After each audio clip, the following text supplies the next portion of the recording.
Donc je m'appelle Stathis Kouvelatis, j'ai été longtemps enseignant en philosophie à l'Université de Londres, je suis militant de la France Insoumise. Et donc voilà, je vais vous faire une petite présentation et après on pourra discuter. Je vais essayer de diviser ça en deux parties à peu près égales, donc de me restreindre parce que évidemment, inévitablement, j'ai tendance à déborder du temps que je me fixe moi-même. Alors, qu'est-ce que le matérialisme historique? Bon, vous l'avez déjà sans doute compris dans l'intitulé même, où juste après le terme matérialisme historique figure le nom de Marx, il y a une relation effectivement plus qu'étroite entre les deux. Le matérialisme historique est, en règle générale, un terme considéré comme synonyme de celui de marxisme. Alors, pourquoi néanmoins utiliser le terme matérialisme historique? Il y a quelques arguments à ça qui ont un intérêt plus large, parce qu'il ne s'agit pas simplement de pinailler ici sur des mots ou sur des termes. Le premier, c'est que la théorie du matérialisme historique, bien que le nom de Marx soit le seul mentionné dans le titre de cette présentation, a en fait, en quelque sorte, deux pères fondateurs, Marx et Engels. Et c'est quelque chose qui mérite d'être signalé. Il n'y a pas beaucoup de grandes théories ou de grandes doctrines qui ont non pas un fondateur, une figure fondatrice, mais deux. Si vous réfléchissez par exemple au cas auquel on compare souvent de la psychanalyse et de Freud, c'est Freud. Voilà. On parle souvent de freudisme d'ailleurs. Et en plus, Freud a donné un nom précis à ce qu'il a inventé, une sorte d'objet théorique qu'il a inventé, qui n'existait pas avant lui, une discipline nouvelle à vocation scientifique à ses yeux, et c'est celui de psychanalyse bien sûr. Or, Marx et Engels n'ont jamais vraiment baptisé, si vous voulez, leur théorie, leur doctrine. Ils s'en réfèrent souvent en disant notre théorie, notre doctrine, nos points de vue. Et alors, ils utilisent des termes comme, par exemple, et encore de façon plutôt occasionnelle, comme la conception matérialiste de l'histoire. Le terme matérialisme historique, en fait, apparaît sous la plume d'Engels dans l'un de ses textes tardifs, 1892. Je rappelle qu'Engels décède 3 ans après, en 1895, et qu'il survit de 12 ans à la mort de Marx. Donc c'est en grande partie lui, et beaucoup de gens d'ailleurs, parfois même pour le déplorer, considèrent que c'est lui l'inventeur, entre guillemets, du marxisme, avec le isme ici, dans le sens où c'est celui qui a beaucoup contribué à populariser et à diffuser la doctrine de Marx et de lui-même dans le mouvement ouvrier et socialiste de son époque. Alors, dans cet écrit tardif, qui est très connu, qui s'appelle Socialisme utopique et socialisme scientifique, qui a joué un grand rôle d'ailleurs dans la formation de la culture du mouvement ouvrier et socialiste français, parce qu'il a été tout de suite traduit par Paul Lafargue, le gendre de Marx et dirigeant avec Jules Guesde du Parti ouvrier français. Alors, dans cette brochure, donc, Engels introduit avec quelques précautions, d'ailleurs, le terme en le définissant ainsi. Le matérialisme historique est une conception de l'histoire qui recherche la cause première et le grand moteur de tous les événements historiques importants dans le développement économique de la société, dans la transformation des modes de production, dans la division des classes qui en résultent et dans les luttes de ces classes entre elles. Bon, je vais commencer brièvement par expliciter un peu, déballer un peu tout ce qui est contenu dans cette phrase qui est courte mais dense.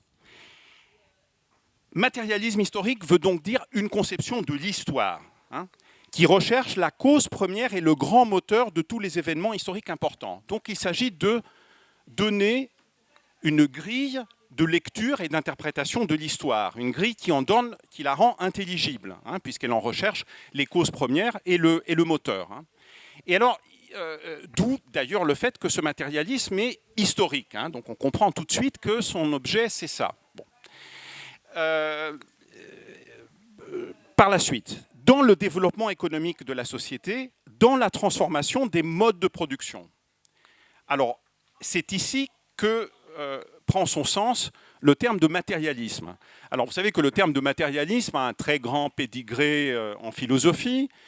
Il désigne des conceptions qui, depuis les matérialistes grecs de l'Antiquité, par exemple Démocrite, pour citer le plus célèbre d'entre eux, ou Épicure auquel Marx a consacré d'ailleurs sa thèse de doctorat, sont des philosophes qui ont refusé le dualisme, qui ont refusé le principe d'une transcendance, d'un principe divin créateur, et qui ont cherché l'intelligibilité du monde dans le monde lui-même, et en particulier dans le mouvement matériel, dans la réalité matérielle au sens physique du monde. Parlant d'ailleurs des matérialistes de l'Antiquité, on utilise le terme d'atomiste, parce qu'ils avaient compris que la matière était composée d'éléments plus petits, en quelque sorte, que ceux qui étaient les éléments visibles. Puis, en général, dans les présentations classiques du matérialisme, on fait un grand saut entre l'Antiquité et le XVIIIe siècle français, le siècle des Lumières, avec des philosophes comme Diderot, par exemple, ou Helvétius, qui reprennent effectivement cette ambition d'une philosophie qui récuse et combat explicitement tout principe de transcendance, toute explication du monde par un au-delà, par une instance qui lui est supérieure. Bon. Ces connotations philosophiques sont implicites, c'est-à-dire Marx, si vous voulez, intègre ça. Marx a un parcours au début de philosophe, mais il n'en reste pas là. Et pourquoi il n'en reste pas là? Parce que lui, son propos, et on l'a déjà compris, n'est pas de donner un principe d'interprétation de la réalité physique et matérielle, encore qu'il y ait toute une réflexion sur la science, etc., mais de donner une grille d'interprétation de l'histoire. Et donc ça veut dire que la matérialité dont il est question, c'est la matérialité des rapports sociaux, des modes de production. Que veut dire ici le terme de mode de production, qui est précédé par celui de développement économique de la société, mais qui l'explicite. Donc, le mode de production est d'ailleurs quelque chose de beaucoup plus large qu'une conception étroite et économiciste, si vous voulez, de l'économie. Le mode de production, c'est la façon dont les êtres humains produisent et reproduisent leurs conditions de vie matérielles. Donc, la configuration générale des rapports sociaux. Donc, vous comprenez que l'hypothèse de base du matérialisme historique, c'est que c'est dans le mode de production qu'il faut chercher la clé, le point de départ pour la compréhension des transformations historiques, du mouvement de l'histoire. Grand moteur de tous les événements, cause première. Voilà, il faut commencer par ça. Il ne faut pas en rester là, bien sûr, mais quelque part, c'est fondamental, c'est central, c'est de là dont il faut partir. Telle est l'hypothèse, si vous voulez, de recherche. Donc, il y a une ambition de connaissance dans le matérialisme historique. Le matérialisme historique a une vocation scientifique. Et il n'y a aucune... Alors, il y a plusieurs sortes, si vous voulez, d'interprétations qui ont été données du matérialisme historique et bien sûr de Marx, du marxisme. Vous savez que, d'une certaine façon, on ne peut pas parler de marxisme, sauf au pluriel, des marxismes, tellement il y a eu d'interprétations diverses de la doctrine de Marx, mais aucune qui se veut en tout cas dans la continuité de l'esprit de Marx et d'Engels, ne récuse la vocation de connaissance, donc la vocation scientifique du matérialisme historique. Bien. Dans la transformation des rapports de production, je continue toujours dans cette phrase, dans la division des classes qui en résultent et dans les luttes de ces classes entre elles. Donc, vous comprenez ici que cette vocation scientifique et cette hypothèse qui place au centre de l'intelligibilité de l'histoire les conditions matérielles de la vie, de la production sociale, des rapports sociaux, les considère d'un point de vue conflictuel. Division des classes, lutte de ces classes. Bon. Donc, ça veut dire quoi? Ça veut dire que c'est une hypothèse qui, bien entendu, et Marx et Engels l'ont explicité dans un nombre important de leurs écrits, elle n'est valable qu'à partir d'un certain moment dans l'histoire humaine. Pour aller vite, à partir de la révolution néolithique, c'est-à-dire à un moment où, avec l'apparition de l'agriculture, les différenciations sociales deviennent beaucoup plus importantes qu'avant, où les différenciations entre groupes sociaux commencent à devenir beaucoup plus rigides et où des rapports justement d'exploitation et de domination apparaissent. Alors, j'ai déjà lâché les grands mots. La division de la classe est une division conflictuelle. Le point de vue sur cette base, sur ce fondement de la transformation historique, le considère du point de vue de son conflit. Du point de vue de son conflit. Du point de vue, donc, de la lutte des classes. Donc, d'une certaine façon, le dernier terme dans cette définition d'Engels, la division des classes qui en résulte et leur lutte, eh bien, la lutte de ces classes entre elles, c'est le dernier terme qui est le plus important. Et ce n'est pas un hasard si le texte dont je vais me servir un peu pour le fil rouge de mon exposé, c'est-à-dire du reste de mon exposé, le manifeste du Parti communiste, commence précisément par la définition du terme de lutte de classe. Alors, ça veut dire plusieurs choses. Ça veut dire que, et ça c'est quelque chose qui est une idée parfois un peu délicate, disons, à expliquer. Cette vocation scientifique, voyez-vous, et cet objet que créent Marx et Engels, est une vision scientifique, mais ce n'est pas une science neutre. Ça se veut une science de l'histoire, au sens de la transformation historique, au sens d'une science qui produit des connaissances, mais c'est par définition une science engagée. Non seulement c'est une science engagée, mais c'est une science qui récuse qu'il peut y avoir un point de vue neutre ou objectif en ce qui concerne le monde social et historique. On est toujours déjà situé quelque part. On peut en être conscient ou pas. En règle générale, d'ailleurs, les grands théoriciens ont été beaucoup plus conscients qu'on ne veut l'admettre de leur propre positionnement dans les luttes sociales et politiques de leur temps. Pour vous donner un exemple d'un philosophe qui est considéré comme le plus important de la tradition idéaliste, Platon, Platon était un adversaire déclaré du régime social et politique de la ville dans laquelle il a vécu, Athènes. Platon est un philosophe extrêmement politique et toute sa philosophie est dirigée précisément contre la démocratie athénienne.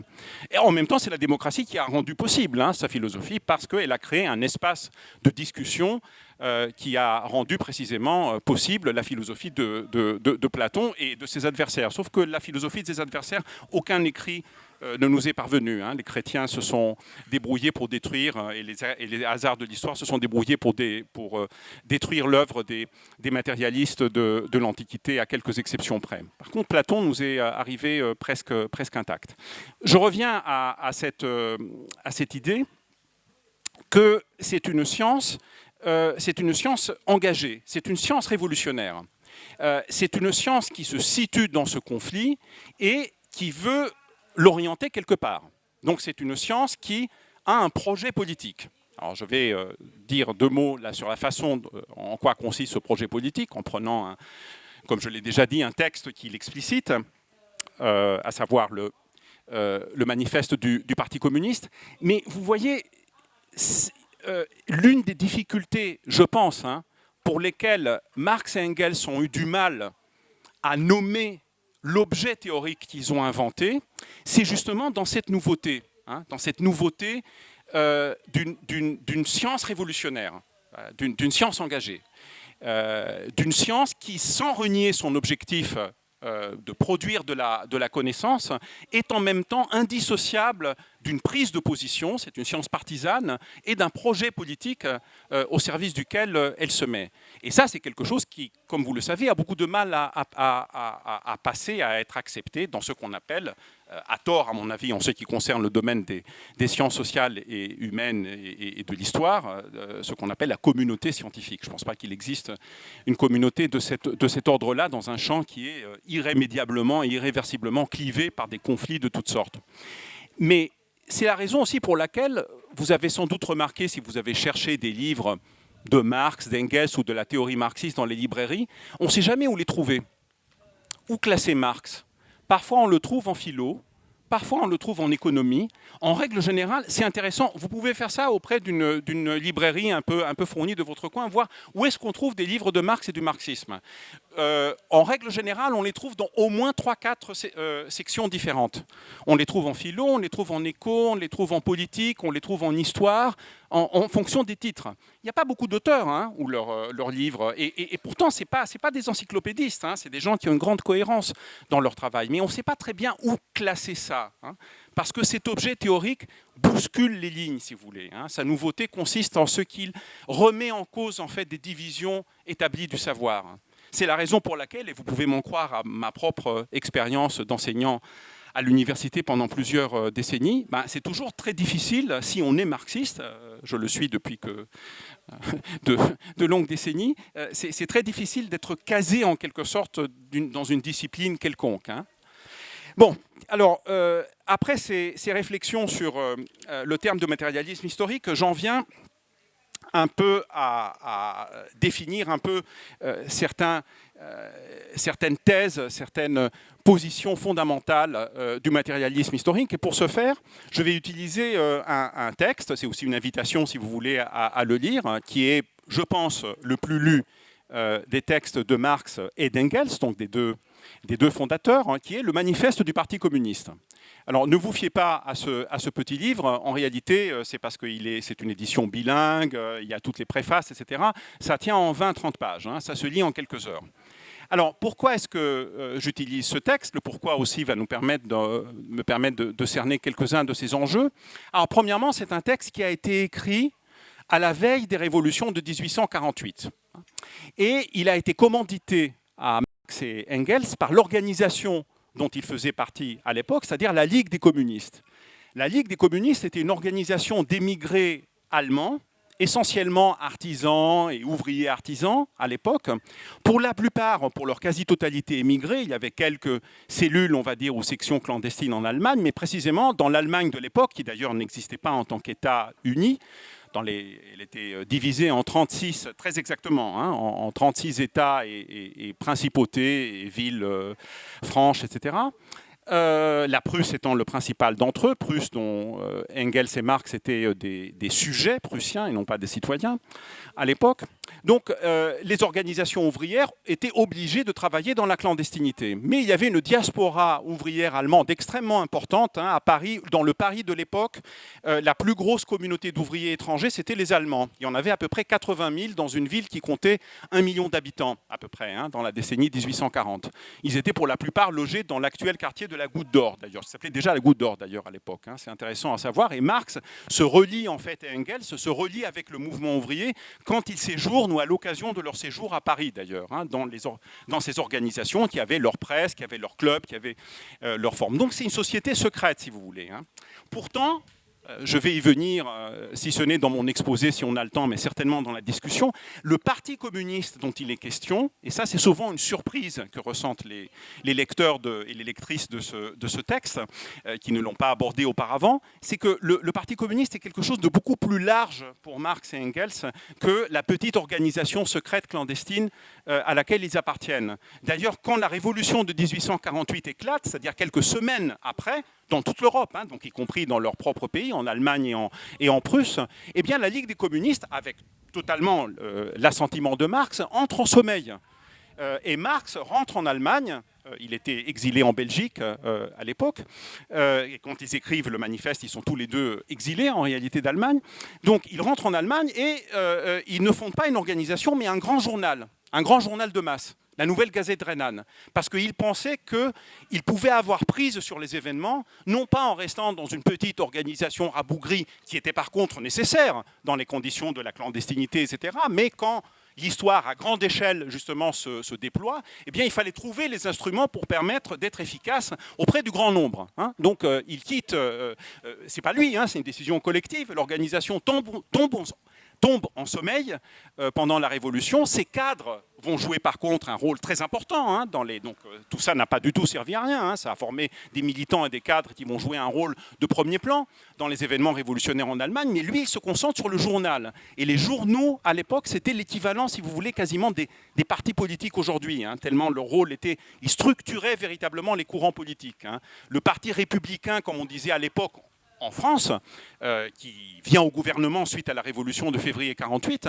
eh bien, ce parti républicain ne renvoie pas du tout à une organisation. D'ailleurs, il n'y avait pas d'élection à proprement parler à l'époque. Hein. C'était un suffrage censitaire où 1% de la population adulte masculine pouvait voter. Hein. Mais c'était deux journaux, le Républicain et la Réforme, qui formaient ce qu'on appelait le Parti républicain. Hein. Non, c'était la Réforme et le National, pardon. Voilà. La Réforme, c'était le plus modéré et le National, c'était le plus radical d'entre les deux. Donc, voilà, il paraît à la veille des révolutions de 48, donc c'est un texte qui est tout entier habité par le souffle d'une révolution que ces auteurs, et tous les gens un peu lucides et un peu conscients à l'époque, ressentaient comme imminente. Hein. Ce qui fait que certaines formulations, si vous voulez, sont marquées par un optimisme qui peut paraître déplacé quand on lit ce texte dans des conjonctures qui ne sont pas des conjonctures révolutionnaires, mais qui par contre fait pleinement sens quand Et il y a eu des moments historiques quand même comme celui-là, après 1848, où on sent que de grands bouleversements et de grands événements révolutionnaires se préparent. Alors, dans ce texte est donc écrit pour fournir un exposé synthétique, accessible de la doctrine, et en même temps c'est un texte très dense. Alors, j'ai fait le calcul, personnellement, ça fait quelque chose comme 43 ans que je lis ce texte. Donc, je ne peux pas compter littéralement. Hein. En plus, il m'a servi pour des cours à la fac. Donc, je ne peux pas compter, si vous voulez, le nombre de fois où je l'ai lu. Et pourtant, d'une certaine façon, et c'est à prendre au sens littéral, personnel et littéral, ce que je dis, je le redécouvre à chaque fois. Pourquoi ? Parce que c'est un texte où chaque mot compte. C'est un texte agréable à lire, hein, facile, c'est un très beau texte littéraire. Il y a d'ailleurs des thèses de littérature qui sont consacrées à la langue du manifeste. Et pourtant, c'est un texte d'une très grande densité tout en étant accessible. Et c'est ce qui a fait son extraordinaire succès. C'est un texte qui a fondé un genre, le genre du manifeste, qui a connu une glorieuse continuité par la suite. Hein. On connaît le manifeste de toutes les avant-gardes culturelles et artistiques, pas simplement politiques à l'époque. Hein. Mais chaque courant, à la fois politique, artistique, culturel, le manifeste du surréalisme par exemple, hein, le manifeste des situationnistes, hein, donc chaque nouveau courant qui voulait apporter quelque chose de nouveau, publie un manifeste. Eh bien, voilà, tout vient, c'est le point de départ de ce genre. Alors, il me reste... on a jusqu'à 14h30, hein, c'est ça ? Ouais. Bon. Je vais commencer donc cet exposé par... je vais continuer plutôt cet exposé en vous précisant d'abord ceci, qu'à cause de la conjoncture, cet exposé synthétique et accessible n'est pas l'exposé non plus de la théorie de Marx et d'Engels dans sa phase finale. Il y a des points très importants, majeur même, de la théorie de Marx et d'Engels qui ne figure pas en tant que telle dans le manifeste. Pourquoi ? Parce que Marx a travaillé dessus après, tout simplement, 1848. En particulier, sa grande œuvre, Le Capital, c'est-à-dire la critique de l'économie politique, a été dans sa totalité écrite. Il avait déjà commencé quelques travaux préliminaires en la matière, mais il ne s'occupe sérieusement de la critique de l'économie politique qu'à partir des années 1850-1860. Et ça va aboutir à la publication du Capital en 1867. Donc 19 ans après l'apparition du manifeste. Et c'est dans le Capital, et pendant la période qui conduit, que Marx élabore sa propre théorie du mode de production capitaliste et donc de l'exploitation, des formes spécifiquement capitalistes de l'exploitation et de la domination. Quand il écrit le manifeste, il fait une synthèse des travaux des économistes radicaux, socialistes si vous voulez, de l'époque. Mais il n'a pas encore élaboré sa propre théorie, et ça a son importance. La théorie du salaire, par exemple, qui nous est présentée ici dans le manifeste, n'est pas celle du Marx de la maturité, si vous voulez. La théorie du salaire qui est exposée dans le manifeste nous dit que dans le capitalisme, le salaire tend toujours à tourner autour du minimum vital pour la survie des ouvriers et de leurs familles. Et c'est à cause de cette tendance à ramener tout en permanence au niveau de ce minimum vital, et même en dessous, que la classe ouvrière, d'une certaine façon, les travailleurs, la classe des travailleurs, est poussée vers la révolution par Marx et Engels inévitablement dans le manifeste. Il y a cette idée, si vous voulez, dans le climat enthousiaste, d'une imminence d'un bouleversement révolutionnaire, que la classe des travailleurs va se tourner presque automatiquement vers la révolution et que c'est les conditions objectives de son exploitation qui irrémédiablement la poussent vers ça. Ça, ce n'est pas le Marx du Capital. Le Marx du Capital aura une théorie beaucoup plus complexe du salaire et du mode d'exploitation capitaliste, et il va comprendre que le capitalisme a une grande plasticité justement, et que le salaire dépend fondamentalement d'un rapport de force dans le capital et le travail, et que le capitalisme sait s'adapter justement et inventer des modes d'exploitation de la force de travail, y compris quand il a affaire à un rapport de force qui est plus favorable aux travailleurs, qui réussissent à obtenir par exemple des hausses de salaire ou, et surtout, la diminution de la journée de travail, qui est l'une des grandes affaires, comme vous le savez, du mouvement ouvrier dans toute son histoire, non seulement au XIXe siècle, mais tout à fait dans l'époque qui est la nôtre. La lutte sur le temps de travail et sur la durée de la journée de travail est parmi les fondamentaux absolus de la société dans laquelle nous vivons. Alors, le manifeste du Parti communiste, je crois que la meilleure manière de l'aborder, c'est de l'aborder par son premier paragraphe. Il y a un petit préambule avec la métaphore bien connue du spectre qui hante l'Europe, le spectre du communisme, et qui est l'objet de toutes les peurs et les phobies des dominants. Mais la première partie, qui s'appelle Bourgeois et prolétaires, commence ainsi. L'histoire de toute société jusqu'à nos jours est l'histoire de lutte de classe. Hommes libres et esclaves, patriciens et plébéiens, barons et serfs, maîtres de jurants des compagnons, bref, oppresseurs et opprimés en opposition constante, ont mené une lutte ininterrompue, tantôt ouverte, tantôt dissimulée, une lutte qui finissait toujours soit par une transformation révolutionnaire de la société tout entière, soit par la disparition des deux classes en lutte. Alors, la première phrase, l'une des plus célèbres d'un texte qui est assez célèbre, l'histoire de toute société jusqu'à nos jours, demande une clarification que Engels, avec l'assentiment de Marx, bien sûr, va apporter dans les éditions ultérieures. C'est l'histoire de toutes les sociétés à partir d'un certain moment de leur évolution. Et vers la fin de sa vie, Marx et Engels vont beaucoup travailler sur les sociétés sans classe. Il y a un ouvrage d'Engels qui s'appuie sur des notes de Marx qui s'appelle « L'origine de la famille, de la propriété privée et de l'État ». Famille, propriété privée et État. Ces trois choses ont d'une certaine façon partie liée parce que c'est à ce moment-là précisément qu'émerge la différenciation en classes de la société. Donc Engels va s'attacher dans ce livre à une question qui est tout à fait majeure en fait. C'est qu'est-ce que ces sociétés en classe ont du passé et d'ailleurs du présent pour les quelques sociétés sans classe qui subsistaient encore à l'époque de Marx et d'Engels, qui lisent les travaux des anthropologues, des pionniers de l'anthropologie de leur époque, et en particulier de Lewis Morgan, qui est l'un des grands fondateurs de la discipline. Eh bien, qu'est-ce que ces sociétés sans classe du passé ont à nous dire pour la société sans classe de l'avenir ? Je vais y venir justement à cette idée dans un instant, parce que évidemment, c'est ça qui définit le communisme. Donc, l'histoire de toutes les sociétés est la société des luttes de classe. Donc, on retrouve ici la définition avec laquelle j'ai commencé mon exposé. L'hypothèse fondamentale du matérialisme historique. Suit une énumération, bien sûr, des diverses formes historiques, très schématiquement évoquées, des grandes périodes de l'histoire européenne, des grandes configurations qui voient le conflit de classes opposées, deux classes fondamentales, donc hommes libres et esclaves, paysans et seigneurs féodaux, et bourgeois et prolétaires. Donc l'idée, c'est que les groupes sociaux sont définis ici en termes de classe. Alors, qu'est-ce qu'une classe ? Et donc, qu'est-ce que les bourgeois et les prolétaires qui donnent le titre à cette partie du manifeste et qui décrivent évidemment les deux groupes fondamentaux, ce ne sont pas les seuls, le manifeste le dit, mais les deux groupes fondamentaux qui opposent les deux intérêts antagonistes divergents de la société moderne, contemporaine, capitaliste.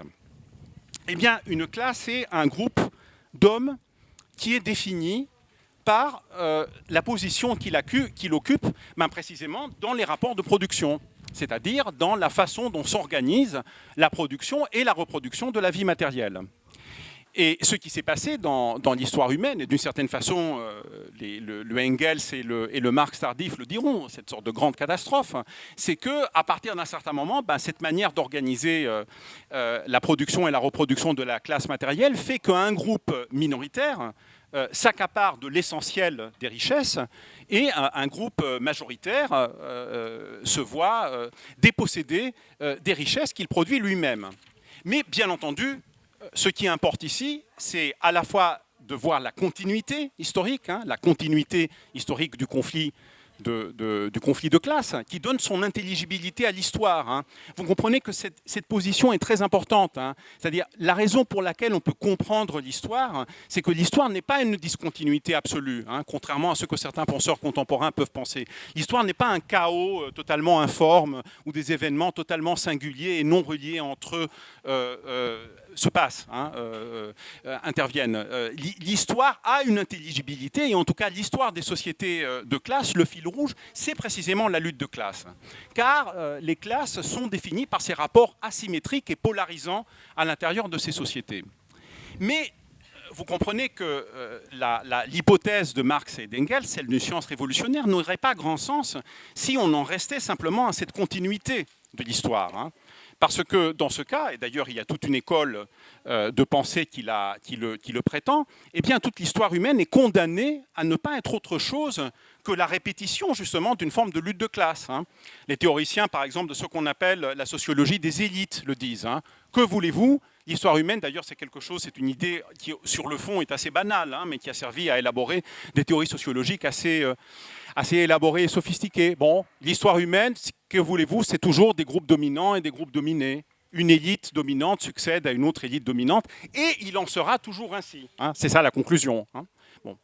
Or, Marx et Engels sont en désaccord avec ça. Ils sont en désaccord avec ça parce que, et d'une certaine façon, la vraie hypothèse centrale du matérialisme historique réside là, le cœur, si vous voulez, hein, et le cœur du contentieux, d'une certaine façon, qui a toujours séparé les partisans et les adversaires du matérialisme historique, du marxisme, se trouve là. Ce que Marx et Engels disent, c'est que dans le présent dans lequel on vit, dans le présent dans lequel ils vivent, c'est-à-dire celui de la société moderne capitaliste, qu'il s'agit donc de comprendre à la fois dans sa continuité, mais aussi dans sa spécificité par rapport à toutes les sociétés qui les précèdent. Eh bien, il y a une possibilité historique qui n'existait pas auparavant. Et cette possibilité historique est une possibilité émancipatrice. C'est-à-dire que pour la première fois, la lutte que mène le groupe exploité et dominé de la société moderne capitaliste peut déboucher sur autre chose qu'une autre société de classe, une autre forme d'exploitation et de domination. C'est ça le point critique, et c'est ça évidemment le projet révolutionnaire de Marx. Hein. Et c'est ça le sens spécifique d'ailleurs du mot révolution. Hein, parce que vous comprenez qu'ici, le mot révolution, je viens ici à la fin de la phrase dont il parle, quand ils disent que cette lutte ininterrompue finissait toujours, hein, c'est dans le passé, hein, soit par une transformation révolutionnaire de la société tout entière, par exemple, et c'est le cas qu'ils vont étudier de plus près, le passage de la féodalité à la société capitaliste. Hein. C'est une transformation révolutionnaire. Et elle ne s'est pas faite sans des soubresauts révolutionnaires, y compris sur le plan politique. Hein. En France, mais aussi en Angleterre, auparavant, au XVIIe siècle en Angleterre, à la fin du XVIIIe en France, pour en finir véritablement avec un ancien régime et une féodalité qui était déjà croulante et finissante, il a fallu une rupture révolutionnaire. En France, elle s'est produite en 1789 et en Angleterre, elle s'est produite dans les années 1640. Donc, cette transformation révolutionnaire est évidemment d'une importance cruciale pour comprendre la société dans laquelle on vit. Et elle marque une époque nouvelle parce que ces révolutions ont permis justement l'irruption des masses populaires sur le devant de la scène historique. Mais elles n'ont pas abouti à autre chose qu'à remplacer une forme de domination de classe par une autre. Hein, domination féodale par la domination du capital. Or, disent Marx et Engels, sous le capitalisme, autre chose est possible. Alors quoi ? Eh bien, le communisme, justement. C'est le manifeste du Parti communiste. Pourquoi ? Que veut dire le communisme ? Alors, le communisme est un terme, ce n'est pas Marx et Engels qui inventent le terme. Hein. Le communisme vient de commun, des doctrines d'une propriété commune et collective ont existé depuis l'Antiquité, sous forme utopique, elles ont ressurgi sur la Renaissance. Le mot utopie, vous le savez, vient d'un écrit de Thomas More, qui décrit une sorte de société idéale et égalitaire. Mais le communisme dont parlent Marx et Engels est tout autre chose qu'une utopie. Alors, qu'est-ce que j'entends ici par utopie ? C'est à prendre au sens strict, hein, c'est-à-dire une société, un plan d'une société future idéale, qui est décrite dans le moindre détail. Toute une partie du manifeste du Parti communiste, la troisième, qui s'appelle « Littérature socialiste et communiste », est consacrée à polémiquer, ou en tout cas à se démarquer d'une façon assez polémique en réalité, avec les autres théories concurrentes, si vous voulez, socialistes et communistes. Et les plus importantes d'entre elles, à l'époque, et d'une certaine façon encore aujourd'hui, sont ceux qu'ils appellent la littérature utopique, critique et utopique. Alors, cette utopie, ils pensaient aux grands penseurs utopiques de l'époque, Saint-Simon et Fourier, qu'ils ont lu et dont ils incorporent une grande partie des enfin une partie importante des positions, hein, justement tout ce qui concerne la critique du présent. Mais là où ils se définissent, ils se démarquent radicalement de l'utopie, c'est dans l'idée selon laquelle on peut élaborer en chambre le plan d'une société future qu'après il s'agira d'appliquer. Ça, c'est une idée qui, pour Marx et Engels, c'est une idée complètement illusoire. Si un projet de transformation sociale ne s'enracine pas dans des tendances réelles historiques, dans un mouvement qui se déroule dans l'histoire, donc dans les luttes de classe, hein, puisque c'est dans leur hypothèse les luttes de classe qui sont le moteur de l'histoire. Donc si un projet de transformation sociale ne s'enracine pas dans les luttes de classe qui dérivent elles-mêmes des structures, de la structure fondamentale des rapports sociaux, il n'a aucune chance d'advenir.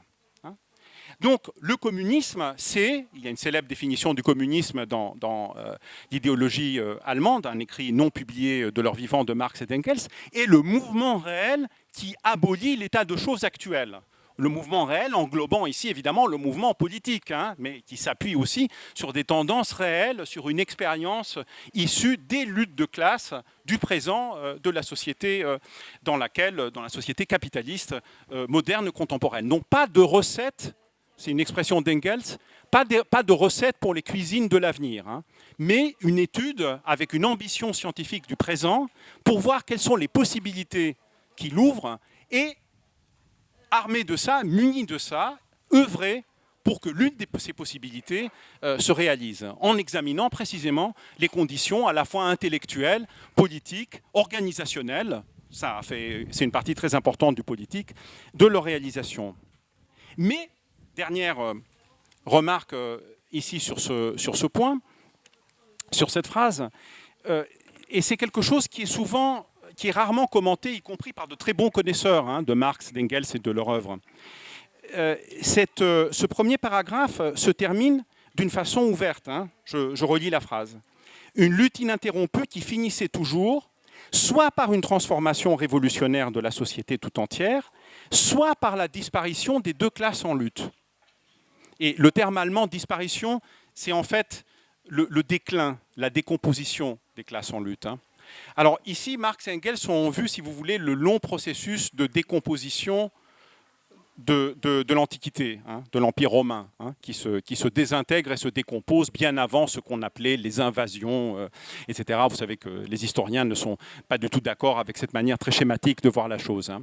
Mais cette lente décomposition du monde antique, et vous comprenez, quand on le mentionne dès l'ouverture d'un texte, où, comme je l'ai dit auparavant, chaque mot compte, veut dire que pour Marx et Engels, l'histoire est ouverte. Hein.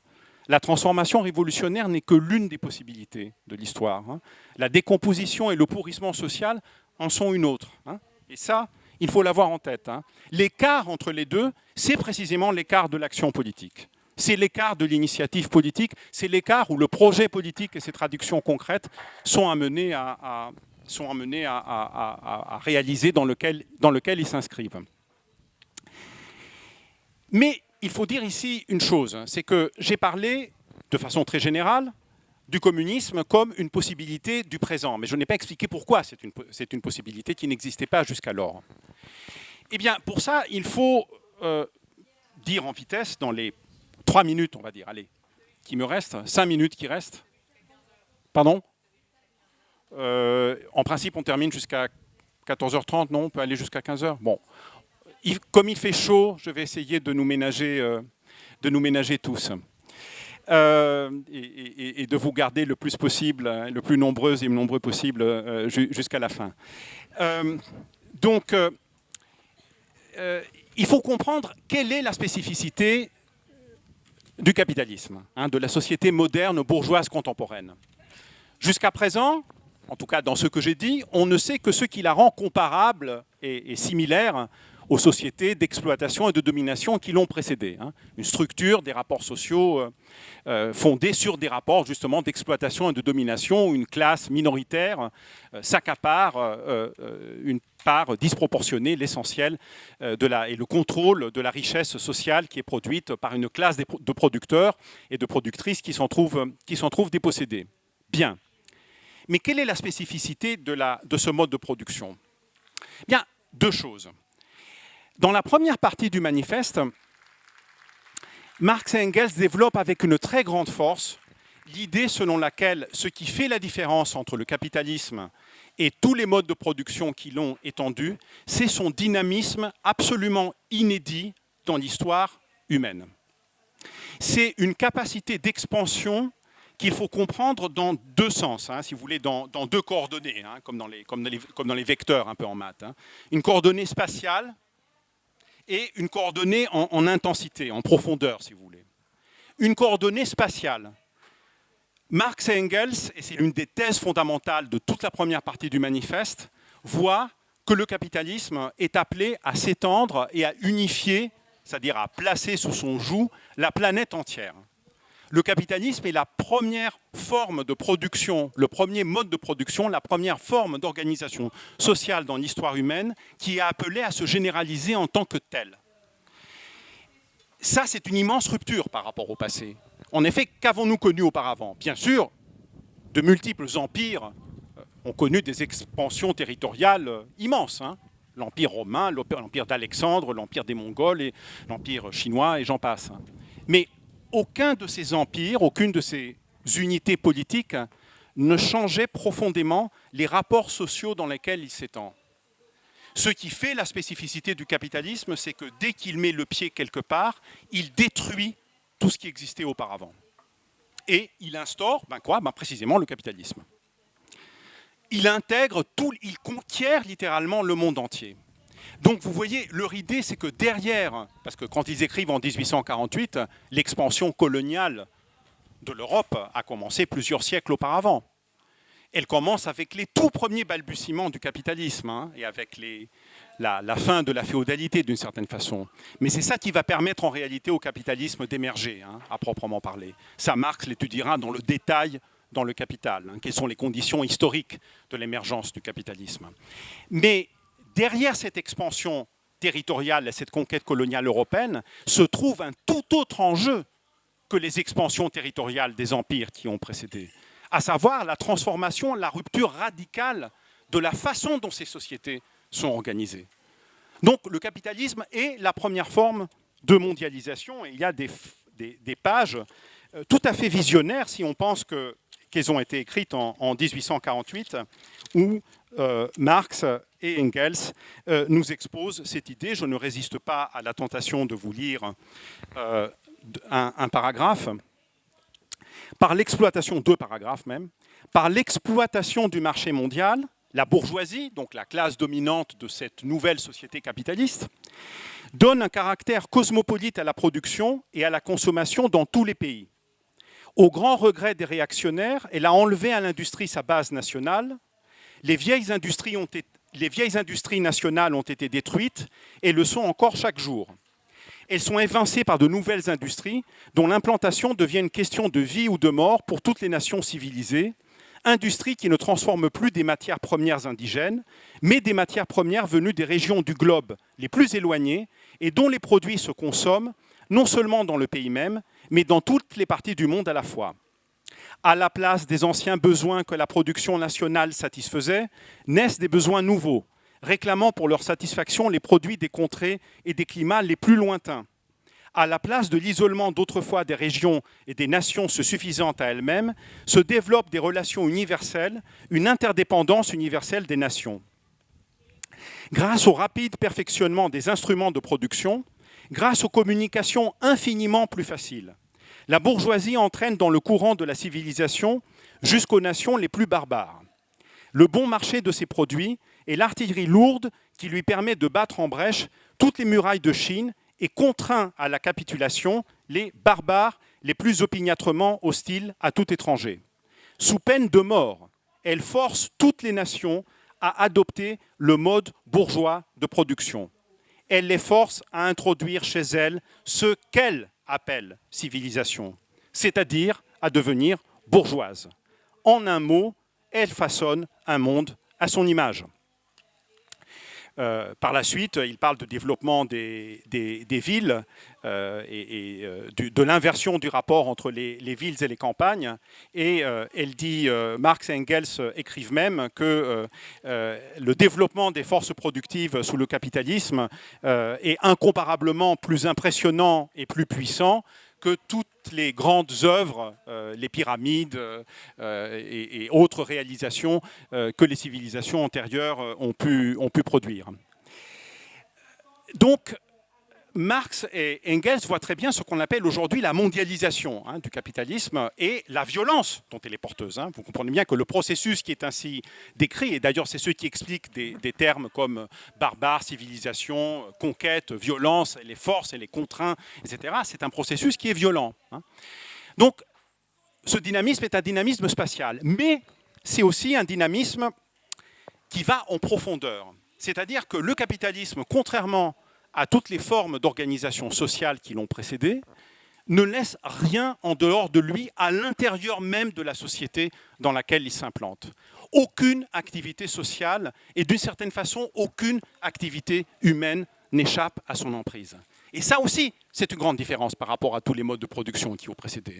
Sous la féodalité, en réalité, cohabitaient des temporalités, des formes d'organisation sociale extrêmement diverses. Vous avez à lire, on peut lire les historiens, par exemple, du Moyen-Âge, qui nous expliquent très bien que sous la féodalité, il y a en fait des formes d'organisation sociale, de croyances, d'organisation qui remontent quasiment à l'époque préhistorique et qui survivent jusqu'à ce moment-là, d'où l'importance de la rupture, d'ailleurs, qu'introduit le capitalisme. Alors là, il y a également des pages du manifeste qui sont tout à fait frappantes et prémonitoires et qui définissent ce que Marx appelle le rôle révolutionnaire de la bourgeoisie. Alors je vous lis encore un petit paragraphe. La bourgeoisie a joué dans l'histoire un rôle éminemment révolutionnaire. Partout où elle a conquis le pouvoir, elle a détruit les relations féodales, patriarcales et idylliques.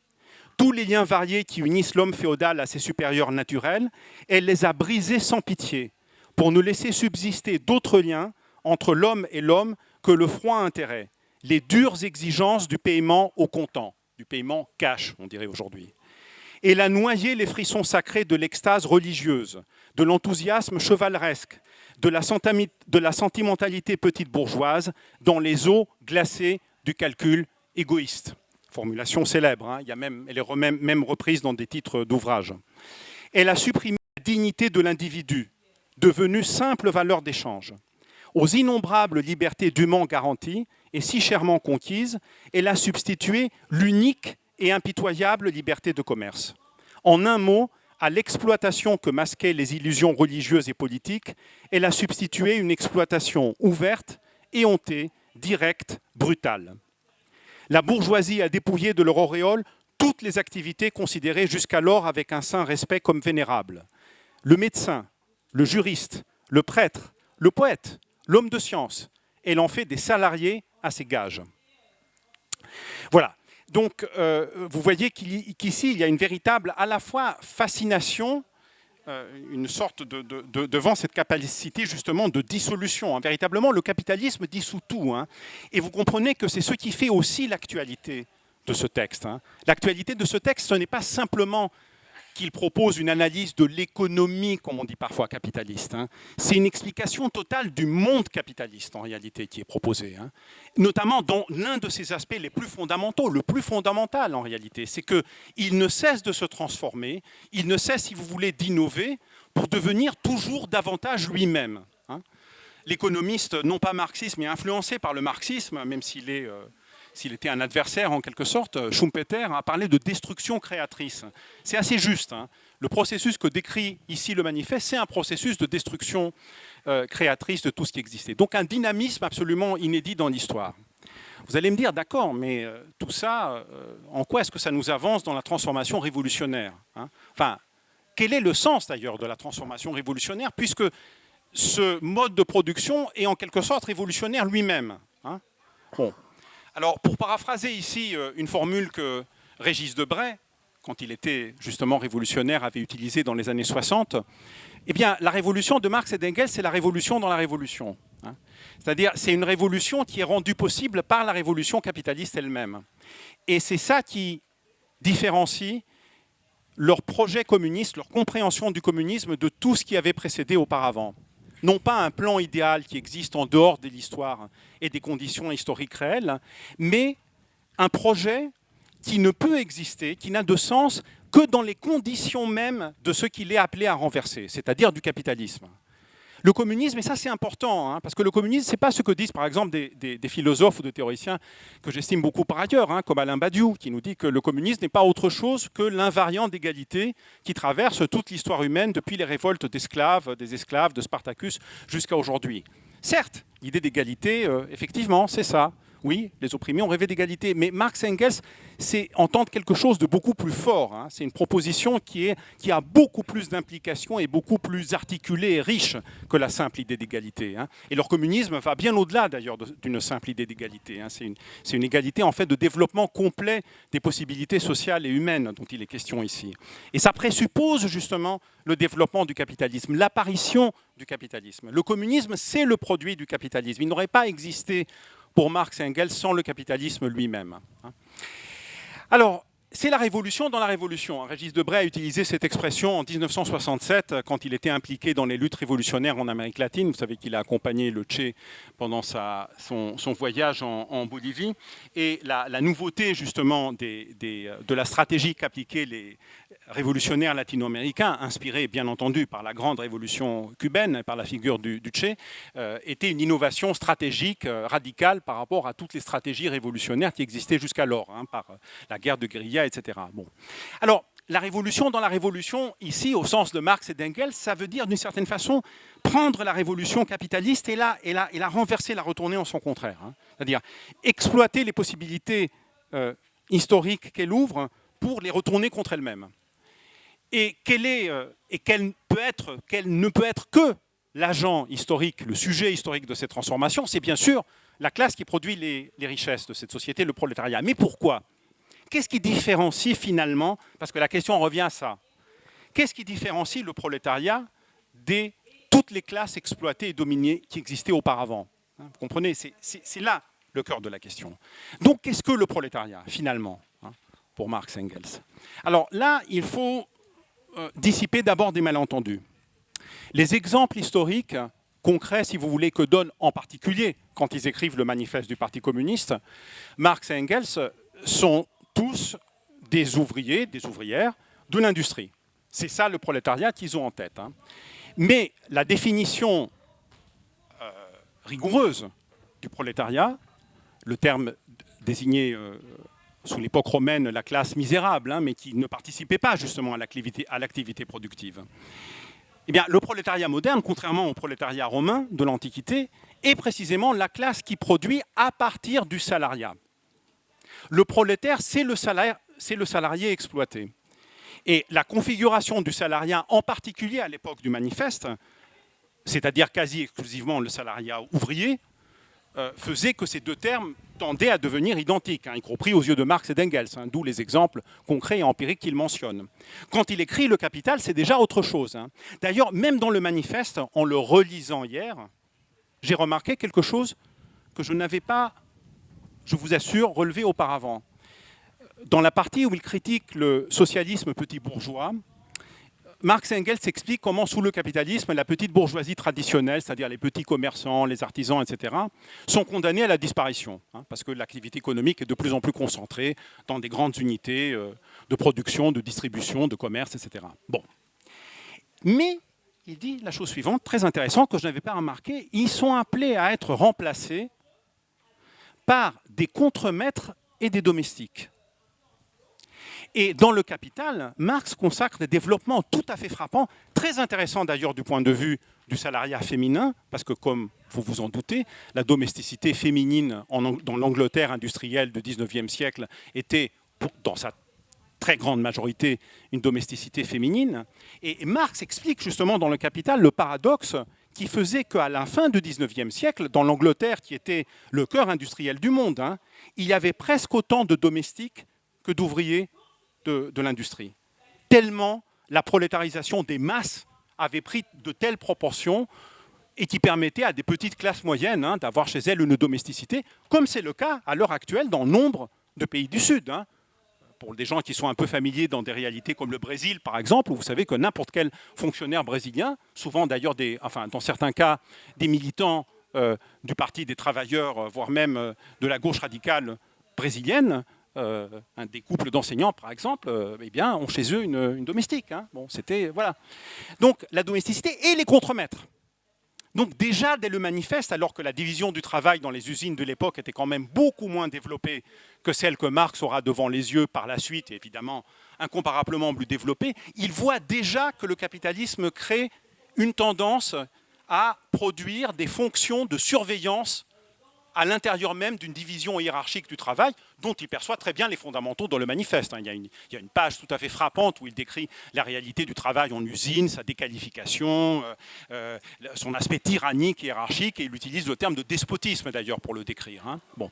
Donc cet aspect visionnaire du texte peut aller jusque-là, mais avec des limites quand même, auxquelles il faut être conscient.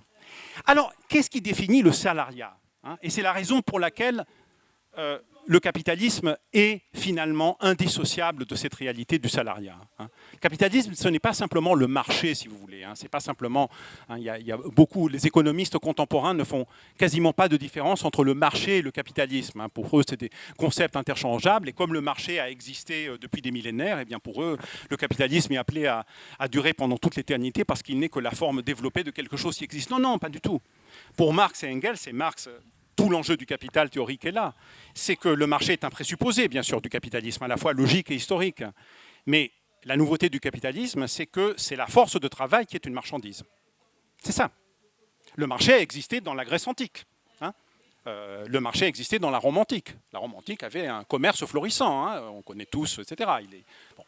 Mais le salariat n'existait que de façon totalement marginale auparavant.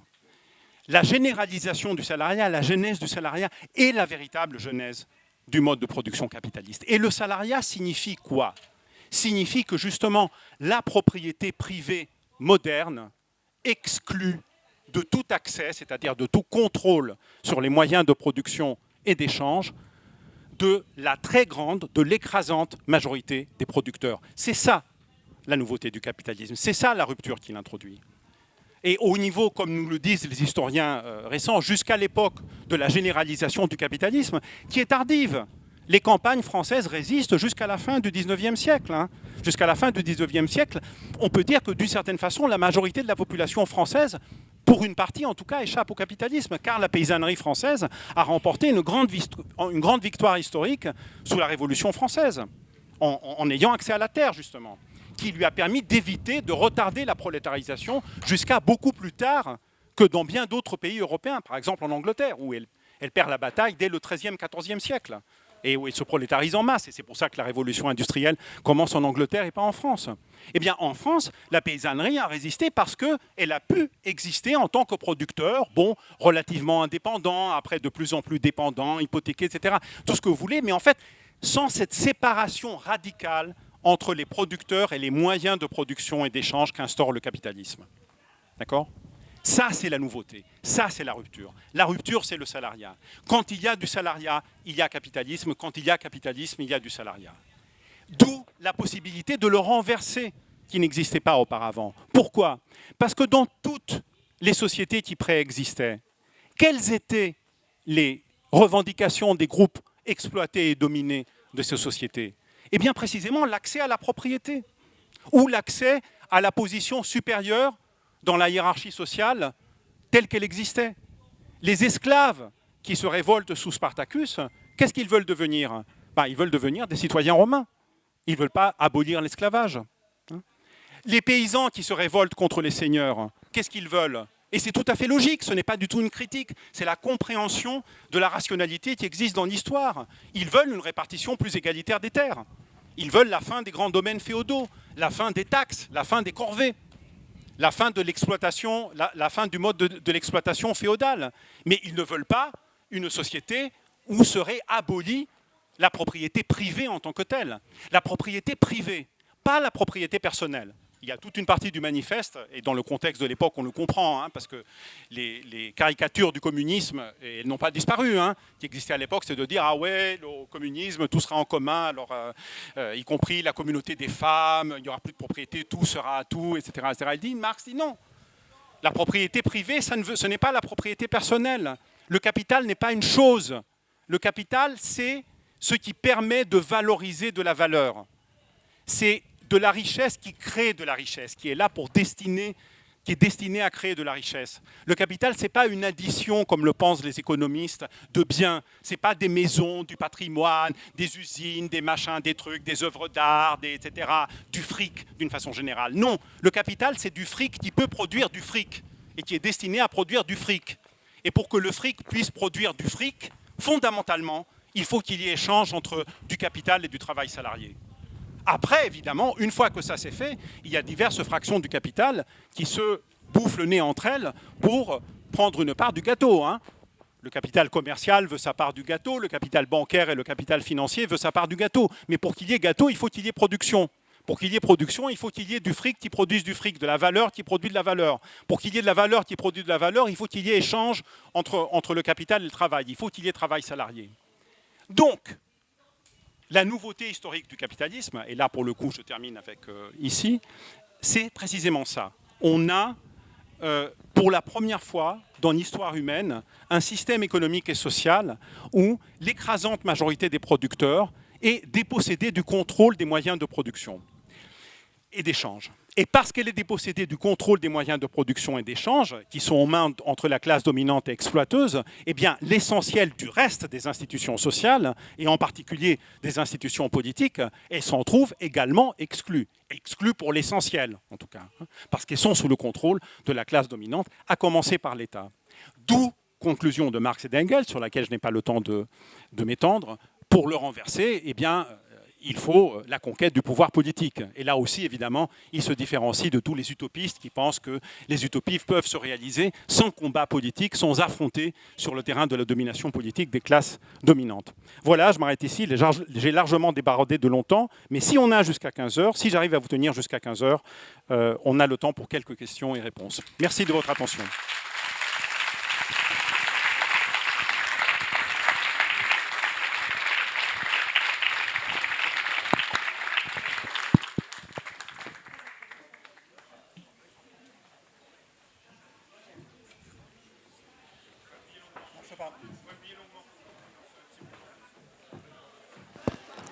Ça marche? Ouais.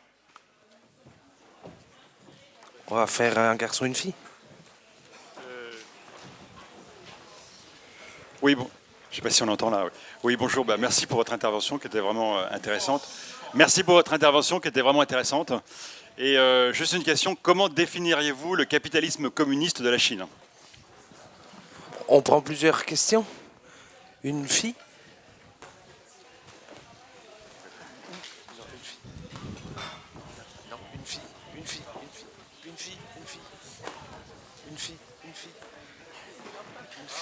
Une fille. Pardon. Personne? Non. Oui, une question d'une fille. On s'est dit on en prend quelques-unes, un garçon, une fille, un garçon, une fille. Je vais bien poser une question. Bien, ben moi je termine. Vous venez de terminer votre excellente intervention que vous avez faite sur la question du meilleur partage. Dans le système capitaliste, j'ai compris donc qu'il ne peut pas, à un moment donné, je veux dire, la question du partage et la propriété privée est à combattre. Mais comment? Est-ce qu'aujourd'hui, par exemple, lorsqu'on dit qu'il faut, il faut le partage des revenus dans les discussions que nous avons d'une manière dans plein de réunions de la France insoumise, je veux dire, comment aujourd'hui vous caractérisez cette question de discussion du partage des revenus qui est dans plusieurs organisations politiques aussi.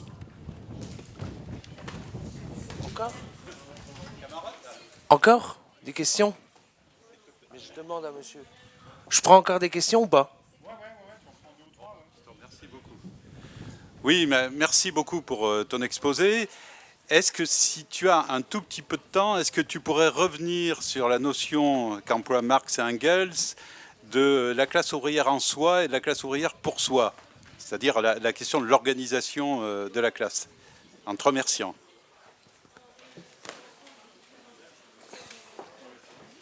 Merci. Bah, ça sera peut-être une question complémentaire avec celle d'avant et peut-être un peu plus simple.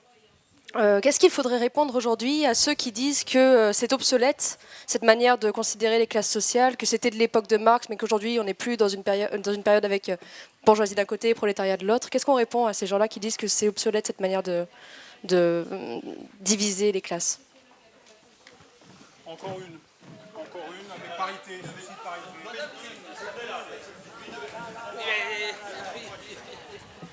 Désolé, mais je vais essayer de dire, il y a déjà 3, 4...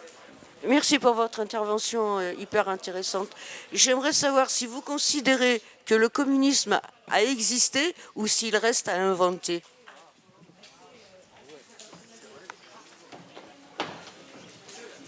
Du coup, une dernière pour que ça soit équitable. Bonjour, je voudrais revenir sur le point, tu disais que la fameuse thèse que le communisme ne peut être en possibilité que parce que le capitalisme est advenu. J'aimerais revenir sur ce point parce que c'est un point qui a été pas mal critiqué, notamment je sais qu'il y a des auteurs, qui, un peu comme, pour citer un exemple, Silvia Federici, elle considère que alors qu'on pense que le capitalisme c'est une étape dans la progression de l'histoire, Silvia Federici va considérer au contraire que le capitalisme c'est une période de réaction parce qu'il vient s'opposer aux premières tentatives d'auto-organisation paysanne qui interviennent au Moyen-Âge.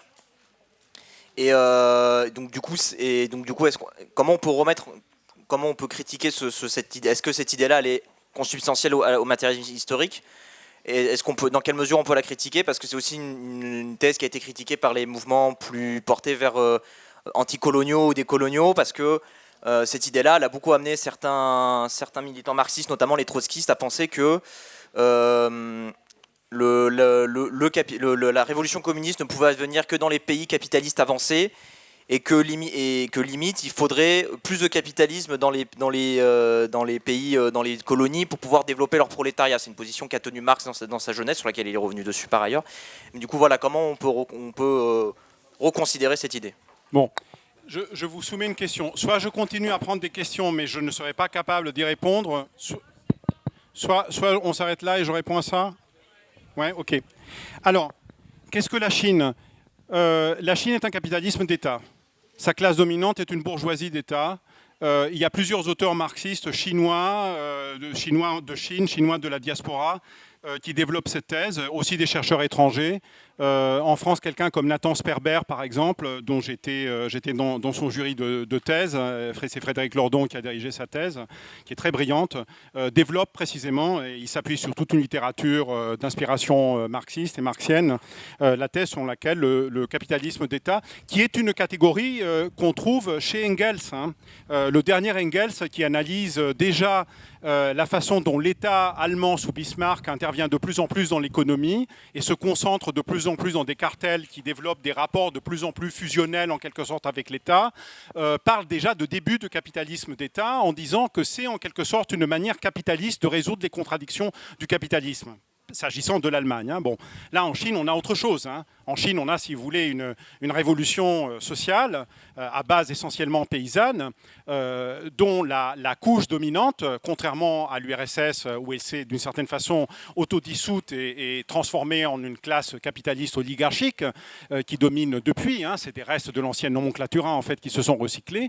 Eh bien, en Chine, ils ont été beaucoup plus intelligents. Ils ont gardé l'outil politique de leur domination et ils ont forgé un outil, ils ont forgé un outil économique complètement capitaliste, qui leur permettait de consolider le pouvoir et de transcroître en quelque sorte en une bourgeoisie d'État. Donc c'est une formation originale qui, bien sûr, en tant que telle, ne pouvait pas être prévue par Marx et Engels.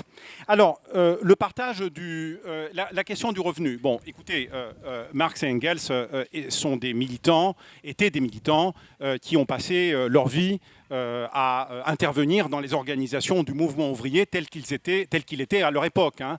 Donc, ils étaient parfaitement au courant que les grandes luttes de classe, ce n'est pas simplement les moments d'irruption révolutionnaire, c'est la lutte des classes quotidiennes, c'est la lutte pour le partage entre ce qui revient au capital et ce qui revient aux salariés, et ils considéraient comme tout à fait fondamental. Par ailleurs, je tiens à signaler, c'est les seuls grands théoriciens socialistes de l'époque qui avaient une vue complètement positive du syndicalisme. Hein.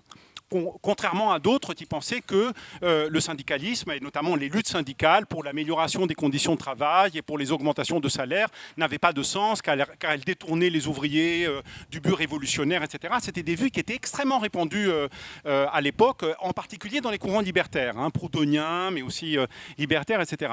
Eux, au contraire, ils pensaient que la lutte économique est tout à fait indispensable, que ce n'est que dans cette lutte-là, à l'intérieur donc du système, que des formes d'organisation collective commencent à apparaître, que la classe des travailleurs peut se constituer en tant que force collective, justement, et que c'est à partir de là, justement, qu'elle prend conscience de sa force et qu'elle peut aller plus loin et contester même à partir d'un certain niveau, en quelque sorte, de coordination, de centralisation et de radicalisation de ces luttes, qu'elle peut éventuellement, quand des conjonctures précises se présentent, remettre en cause le pouvoir politique des capitalistes et de la bourgeoisie. Donc le partage du revenu et en quelque sorte, en tout cas, le partage de la plus-value entre le salaire et la part qui revient aux capitalistes est tout à fait fondamental dans la lutte des classes. Hein. Alors, ce qui est apparu avec l'État social, hein, l'État des conquêtes sociales, c'est le circuit secondaire de répartition du revenu, hein, c'est-à-dire tout ce qui passe par le biais de l'État, hein, et notamment de l'État social. Et ça, c'est un autre terrain de la lutte de classe dans lequel il faut intervenir, que je n'ai pas le temps d'aborder, mais qui commençait à peine à apparaître hein, à l'époque de Marx et d'Engels. Hein. L'État capitaliste était réduit vraiment à ses fonctions administratives et répressives basiques. Hein. Donc, ils n'ont pas affaire à ça, mais depuis, ce qui importe, c'est de comprendre que la lutte des classes est devenue quelque chose qui est beaucoup plus différencié et en réalité beaucoup plus élargi qu'à l'époque de Marx et d'Engels. Hein. Si vous voulez, les luttes qui se déroulent dans le domaine de l'éducation, dans le domaine de l'État social, sont aussi des formes de lutte de classe. Hein. Elles mettent en cause des intérêts fondamentaux entre la classe qui s'accapare les richesses et celle qui les produit, mais elle s'en trouve dépossédée. Mais ce n'est pas une confrontation directe dans le sens producteur contre capitaliste. Hein, parce que la ramification, la division sociale du travail, la production sociale, les mécanismes de la reproduction sociale en particulier, se sont énormément développés grâce à l'État. Donc il y a toute une histoire hein, sur laquelle je n'ai pas le temps de revenir. Alors que dit-on à ceux qui disent que c'est obsolète ? Alors, écoutez, est-ce qu'il y a vraiment des gens en France qui peuvent avoir des doutes sur le caractère de classe de la politique qu'applique Emmanuel Macron? Non mais honnêtement, et est-ce que vous pensez même qu'il s'en cache? Est-ce qu'il y a des gens qui remettent sérieusement en cause l'idée que c'est la classe capitaliste qui aujourd'hui détient le pouvoir en France? Alors, j'ai écouté hier, j'ai eu la chance, si vous voulez, d'être ici, y compris les 2 jours qui ont précédé pendant les journées jeunes de la France insoumise. Et donc, j'ai eu la chance d'écouter hier la conférence de clôture des journées jeunes de Jean-Luc. Vous pouvez l'écouter certainement, je ne sais pas si elle a été filmée. Bon, Jean-Luc est revenu, il s'est moqué du journal Le Monde en disant la bourgeoisie fait de journal. Ouais, très bien. Alors, dans cette bourgeoisie fait de journal, c'est exactement ça. Mais moi, vous voyez, par vice, je suis un lecteur du Monde. Hein. Je suis comme Marx et Engels, qui étaient les lecteurs de la presse bourgeoise de leur époque. Hein, parce qu'il faut savoir comment pense l'adversaire. Et Le Monde, il y a une semaine à peu près, a consacré une grande enquête en 2 volets sur Bernard Arnault. Hein, et dans lequel les journalistes du Monde eux-mêmes, et c'est très détaillé, hein, les rapports de Bernard Arnault avec le pouvoir politique à tous les niveaux.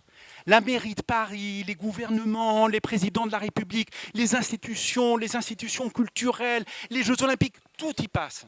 Et la conclusion des journalistes du Monde, c'est que Bernard Arnault concentre un tel pouvoir financier et économique qu'aucun pouvoir politique ne peut lui résister.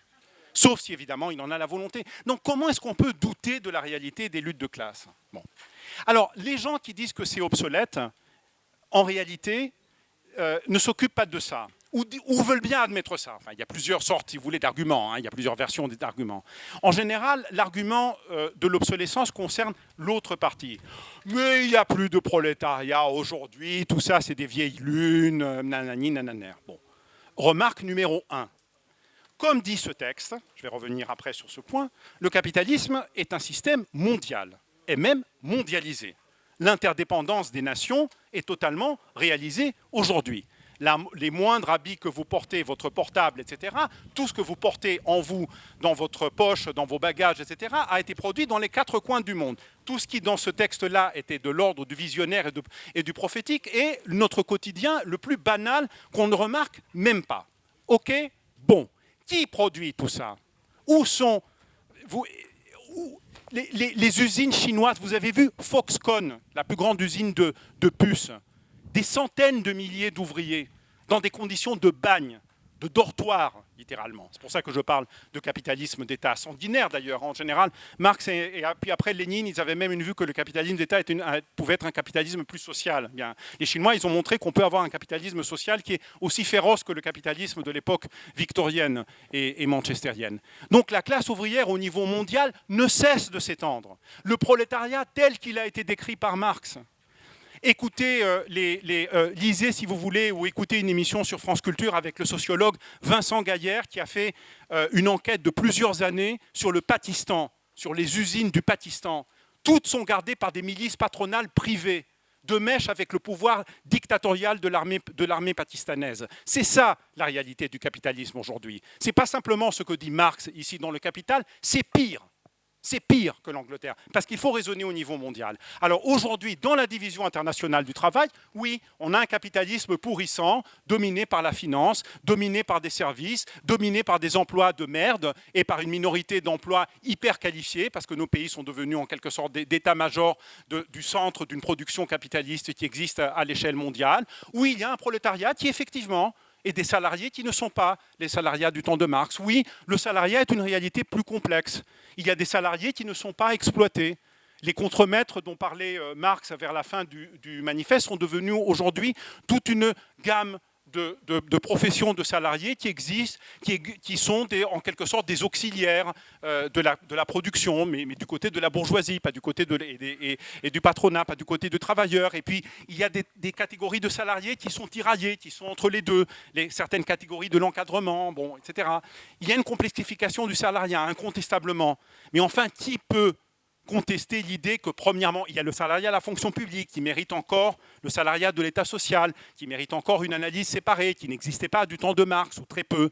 Bon, il y a tout ça, c'est vrai, il y a ces nouveautés. Mais enfin, bon, il y a quand même les réalités massives. Il y a la réalité massive qu'on voit apparaître où? Eh bien, dans les expériences de lutte de classe récentes, dans le mouvement contre les retraites, dans le mouvement des Gilets jaunes. On voit bien quels sont les prolétaires d'aujourd'hui, les gens qui ont les emplois déqualifiés ou les gens qui ont des emplois qualifiés mais qui sont payés littéralement au lance-pierre. La réalité de l'exploitation est une réalité vécue massivement. La réalité de la dépression au travail, la réalité de la pression au travail, la réalité d'un travail qui devient de plus en plus insupportable, de plus en plus soumis à une autorité patronale qui produit du stress, qui produit de la déprime, Tout ça montre que la totalité des phénomènes de la domination du travail par le capital sont plus actuels aujourd'hui que jamais. Alors oui, il faut s'entendre sur les mots. Alors peut-être que le terme de prolétaire, certainement, on ne va pas l'utiliser aujourd'hui quand on s'adresse à la population en général, les gens ne comprendraient pas ou penseraient effectivement qu'on pense à une réalité historique obsolète. Il faut trouver des mots qui peuvent faire sens, qui sont compréhensibles, parce qu'on est des militants politiques. Parenthèse, entre militants politiques, on ne se vous voit pas. Donc, on ne reproduit pas les codes de la bourgeoisie ici. Ce n'est pas une critique. Hein. J'ai remarqué, oui, c'est vrai. Alors bon, je suis âgé, j'ai des cheveux blancs, il y a des formes de respect, etc. Mais ici, on est entre militants, on est entre camarades. Hein. Bon, donc, on ne se vous voit pas. Bon. Donc, quand on communique avec les gens, on trouve les mots qu'ils peuvent comprendre. Mais enfin, la classe des travailleux, ça existe. Et tout le monde n'a pas, dans le bloc populaire, tout le monde n'a pas les mêmes intérêts. Ça, on le sait. Hein, vous voyez, j'habite Paris, le 20e arrondissement. J'habite un immeuble et un quartier où il y a des gens qui, dans leur majorité, font partie du peuple. Hein. On n'a pas tous exactement les mêmes intérêts, hein. Moi y compris. Hein. Moi, j'ai passé ma vie à enseigner à l'université. Bon, j'ai pu devenir propriétaire à Paris. bon, de plus en plus de gens des classes populaires et travailleuses sont exclus de Paris, ou ne peuvent accéder qu'à du logement social. Et le logement social lui-même est de moins en moins social. Il s'adresse de plus en plus à des catégories intermédiaires. On peut faire confiance à Madame Hidalgo et à sa majorité municipale et au PCF pour vouloir mettre de la soi-disant mixité sociale avec de plus en plus de catégories, comme ils disent, intermédiaires, c'est-à-dire de moins en moins de catégories populaires là-dedans. Alors, ça, attention, hein, ça ne veut pas dire qu'il faut exclure ces catégories sociales du bloc populaire, hein, mais fonder de façon saine des alliances de classe, construire de façon correcte un bloc populaire qui tienne le coup face justement dans la lutte et face aux adversaires. Il faut être conscient qu'il peut y avoir des intérêts divergents jusqu'à un certain point à l'intérieur même du bloc populaire, mais que ces divergences sont secondaires ou sont moindres en tout cas que la grande différence qui sépare les exploiteurs et les exploités, la classe dominante et le reste. Et c'est ça qui donne un sens évidemment, hein.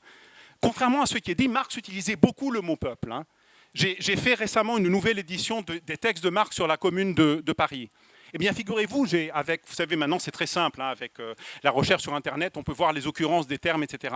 Eh bien, figurez-vous que dans les textes de Marx sur la Commune de Paris, le mot peuple, parlant du peuple parisien, hein, du peuple insurgé, du peuple révolutionnaire, est aussi couramment employé que les mots prolétaires et le mot ouvrier.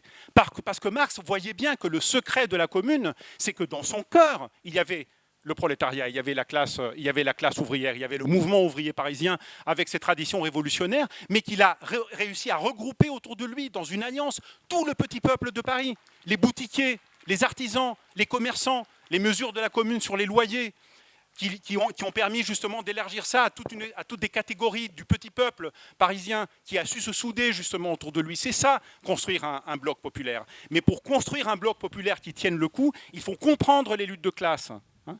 Et ça, Jean-Luc permet justement de le comprendre. Je vous conseille sa vidéo sur les révoltes des quartiers, en tant que forme de la lutte des classes.